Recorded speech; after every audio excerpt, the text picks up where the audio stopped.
Hi, everyone. I'm Rosemary Miller, and as many of you may know, the student loan pause is set to end later this summer after over 3 years of 0% interest. And today I have Adam Minsky with me, a senior contributor here at Forbes, and an attorney focused on helping student loan borrowers, here to discuss his story, student loan interest rates set to skyrocket for many borrowers. Thank you so much for joining me, Adam. Thanks for having me. Good to be here. Adam, so you said skyrocket. That's a scary term for those of us with debt, student loan debt. So what do you mean by that? Well, I mean, a few different things. I think the big thing for many borrowers is that for over 3 years, as you mentioned, they've been covered by the student loan pause, which has not only stopped payments, but it has set interest rates to 0% for all government-held federal student loans. That's millions of borrowers who have had no interest on their loans. Once the payment pause ends this summer, as it's expected to do, interest rates will revert back to whatever those rates were prior to the COVID pause going into effect. Now, for some borrowers, that might be just a few percentage points, but for other borrowers, particularly for borrowers who have graduate loans or Parent Plus loans, those interest rates could be 7, 8, 9%. So to go from zero to the high single digits is a significant shift for many borrowers. At the same time, the Fed has been increasing their rates, which has caused interest rates to rise in various ways throughout the economy.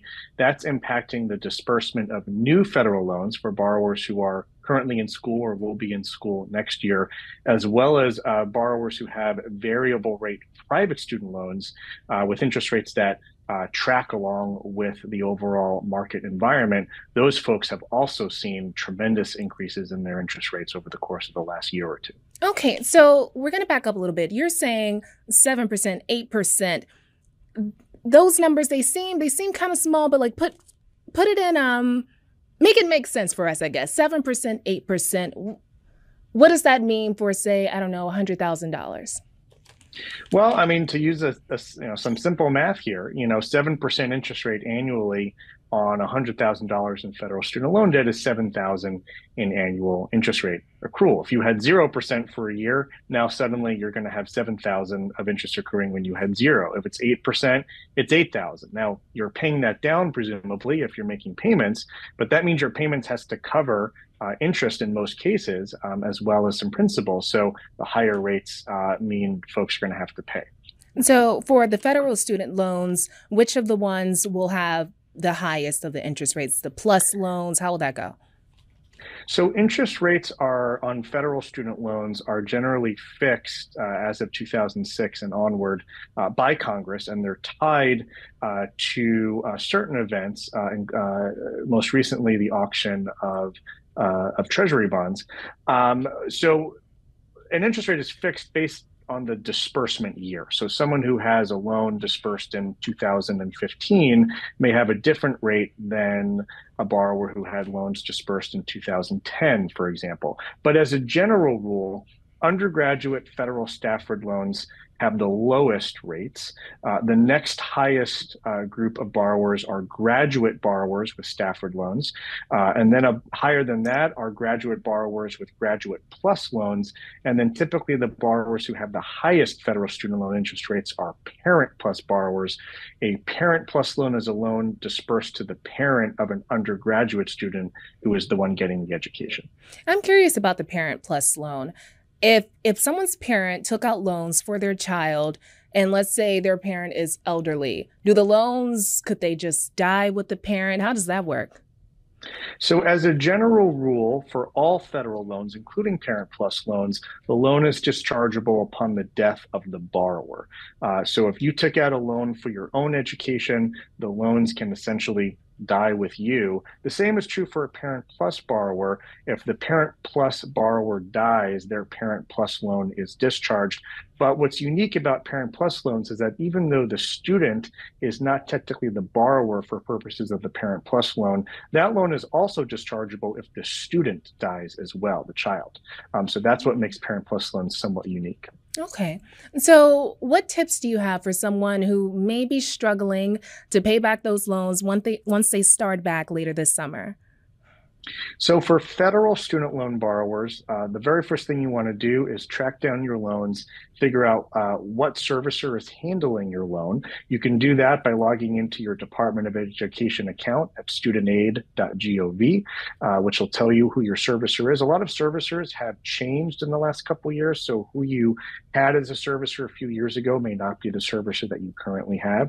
You want to evaluate your payment plan. When payments resume, they're going to revert back to whatever the payments were prior to COVID going into effect, that COVID pause, unless you've applied for a different plan in the interim. So contact your loan servicer and figure out what plan you're in and what your monthly payment is going to be. If it's too high, if your circumstances have changed, you might want to consider changing to a different plan. There's a number of income-driven repayment plans that can provide more affordable options in some cases than a normal standard or extended plan, and that would be a good thing to look into.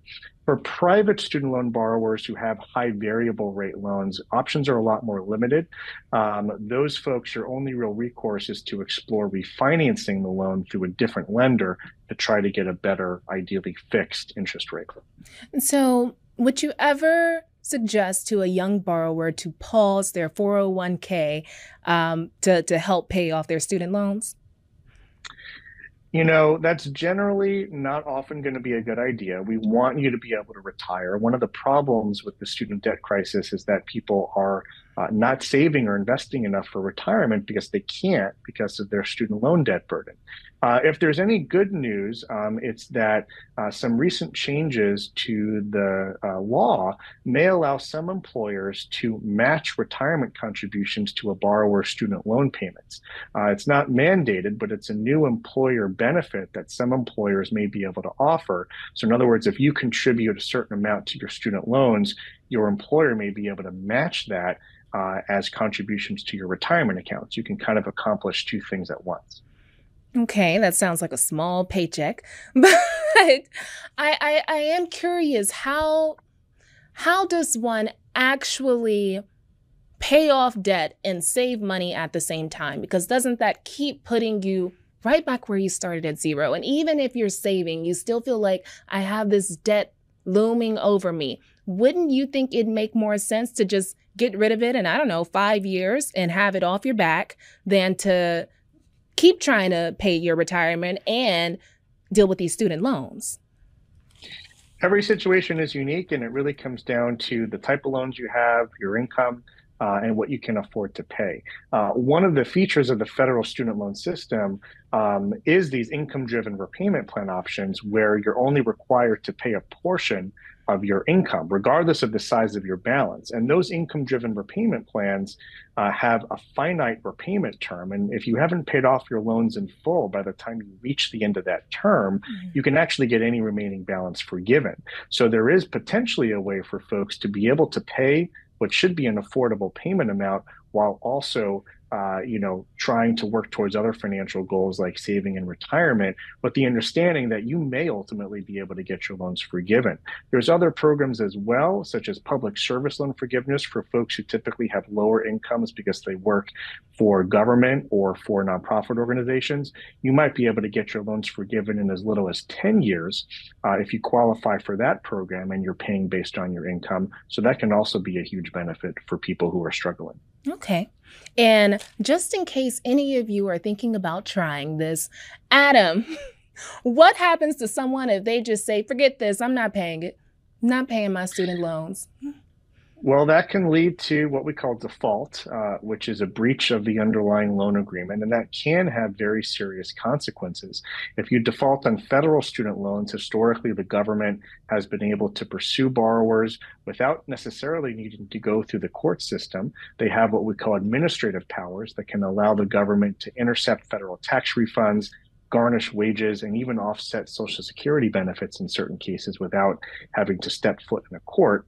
Private lenders are different. They don't have the same powers as the federal government does, but private lenders can also sue folks in court and try to get a judgment against them, which, depending on a state's laws, can allow them to go after income and assets that way. So default is pretty serious. That being said, the bulk of loans out there are federal. And if you are in default in federal student loans, there's a lot of programs out there that might allow you to bring the loan out of default restore it back to good standing, and then you can access all these programs that could be beneficial, including income-driven repayment, public service loan forgiveness, and ultimately potentially loan forgiveness. Okay.